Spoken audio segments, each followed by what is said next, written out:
سوال یہ ہے کہ استغفار کی فضیلت بیان فرمائیں۔ استغفار کی قرآن مجید میں تو بہت ہی فضیلت آئی ہے۔ ایک جگہ اللہ نے فرمایا ما کان اللہ لیعذبہم وانت فیہم وما کان اللہ معذبہم وہم یستغفرون، کہ اللہ تعالیٰ ان لوگوں کو کبھی عذاب نہیں دے گا جب تک آپ ان میں موجود ہیں، اور اللہ ان کو اس وقت تک عذاب نہیں دے گا جب تک وہ استغفار کرتے رہیں گے، اللہ سے بخشش مانگتے رہیں گے۔ اور نوح علیہ السلام نے اپنی قوم سے کہا استغفروا ربکم، اپنے رب سے بخشش مانگو، انہ کان غفارا، وہ بہت بخشنے والا ہے، یرسل السماء علیکم مدرارا، وہ تم پر بارش کثرت سے برسائے گا، ویمددکم بانعام وبنین، چوپاؤں کے ساتھ بیٹوں کے ساتھ تمہاری مدد کرے گا، ویجعل لکم جنات ویجعل لکم انہارا، تمہیں باغ عطا کرے گا، نہریں عطا کرے گا۔ غرض بہت ہی دنیا آخرت کی نعمتیں جو ہیں استغفار کے ساتھ اللہ تعالیٰ عطا فرماتے ہیں۔ کیا یہ نیت کرنا درست ہے کہ اے اللہ اگر میرا یہ کام ہو گیا جائز طور پر تو میں اللہ کے دین میں فلاں چیز دوں گا؟ دو چیزیں ہیں یہاں، ایک ہے نیت کرنا، نیت میں تو کوئی حرج نہیں، ایک ہے زبان سے نظر مان لینا کہ یا اللہ اگر میرا یہ کام ہو گیا تو میں یہ کروں گا، فلاں صدقہ کروں گا، یا بکرا ذبح کروں گا، یا میں عمرہ کروں گا، یا جو بھی، اس کو کہتے ہیں نظر۔ تو اس سے نبی صلی اللہ علیہ وسلم نے منع فرمایا ہے۔ آپ نے فرمایا کہ تمہارے نظر ماننے سے وہ تمہارا کام کوئی نہیں ہوتا، صرف اس کا یہ فائدہ ہوتا ہے کہ بخیل سے مال نکل آتا ہے جو خرچ کرنے کے لیے تیار نہیں ہوتا۔ تو اگر وہ ایسی نظر مانے تو پورا کرنا اس کا ضروری ہے۔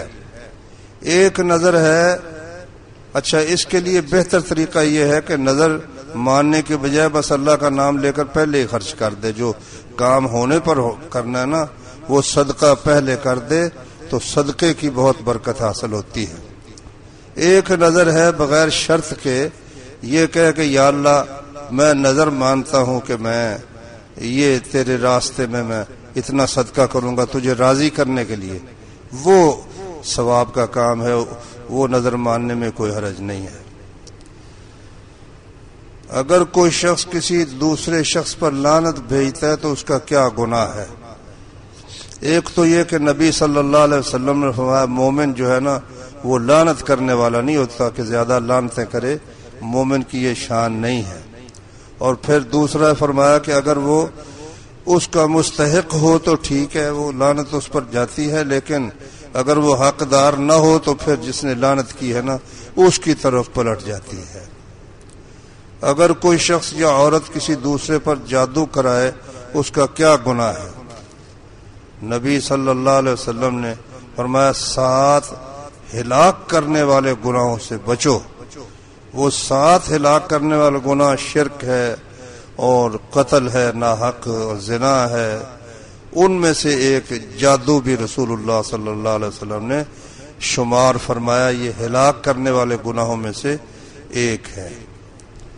گھروں میں جادو ٹونے سے بچاؤ کے لیے وظائف بتا دیں۔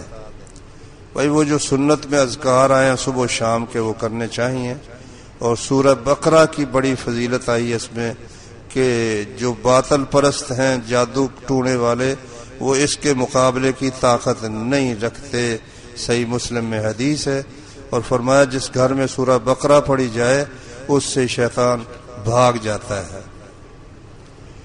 2 سجدوں کے درمیان کون سی دعا پڑھنی چاہیے؟ زیادہ صحیح سند کے ساتھ تو رب اغفر لی ہے، اور دوسری دعا بھی آتی ہے، اس کی سند میں کچھ کلام ہے لیکن بہت اچھی دعا ہے، اللہم اغفر لی وارحمنی واہدنی وعافنی وارزقنی واجبرنی وارفعنی، یہ دعا بھی پڑھ سکتا ہے۔ سبحانک اللہم وبحمدک اشہد ان لا الہ الا انت واتوب الیک۔ اگر کسی شخص کو پیشاب میں قطرے آنے کا مسئلہ ہے تو وہ عمرے کا احرام پہنے اگر وہ خراب ہو جائے تو وضاحت فرمائے. اگر یہ مسئلہ ہے تو وہ نیچے وہ لگا سکتا ہے، کیا کہتے ہیں اس کو، پیمپر لگا سکتا ہے، انڈر ویئر پہن سکتا ہے، اور اس کے اوپر پھر وہ تہہ بند چادر باندھ لے. تو اگر بیماری ہے تو پھر ہر نماز کے وقت وضو کر لے، پھر بے شک پیشاب نکلتا رہے، اگلی نماز میں پھر استنجا کر کے صفائی کر کے پھر وضو کر لے. اس سے اگلی نماز تک اگر کسی اور وجہ سے وضو نہ ٹوٹے تو پیشاب نکلنے سے اس کے وضو میں کوئی خلل نہیں آئے گا. جنازہ کی نماز میں طاق صفوں کی حقیقت بیان کرے. نہیں، کوئی ضروری نہیں، ہو جائے تو اچھا ہے کیونکہ طاق کو اللہ تعالیٰ پسند کرتا ہے، لیکن ضروری نہیں. میاں بیوی میں سے ایک کا روزہ ہے، انہوں نے ہم بستری کر لی، اس کا کیا کفارہ ہے؟ اگر تو نفلی روزہ ہے تو کوئی کفارہ نہیں ہے، فرضی ہے تو پھر تو دونوں کا ہی ہوتا ہے عموماً.